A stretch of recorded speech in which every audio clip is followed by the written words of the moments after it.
নাইজেরিয়ার সাবেক প্রেসিডেন্ট মুহাম্মদ বুহারি মারা গেছেন।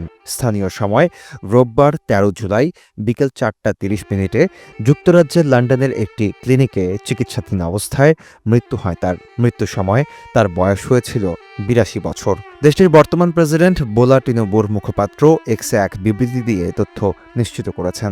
২০১৫ সালে ইতিহাস গড়ে ক্ষমতায় এসেছিলেন বুহারি। তিনিই ছিলেন নাইজেরিয়ার আধুনিক ইতিহাসে প্রথম বিরোধী দলীয় প্রার্থী যিনি ক্ষমতাসীন প্রেসিডেন্টকে নির্বাচনে পরাজিত করেন। ওই নির্বাচনে তিনি গুডলাক জোনাথকে হারিয়ে প্রেসিডেন্ট হন এবং সেটিকে দেশটির সবচেয়ে বিশ্বাসযোগ্য নির্বাচনগুলোর একটি হিসেবে স্বীকৃতি দেওয়া হয়। অবসরপ্রাপ্ত মেজর জেনারেল বুহারি প্রথমবারের মতো ১৯৮০-র দশকে এক সামরিক অভ্যুত্থান ঘটিয়ে নাইজেরিয়ার শাসক হন।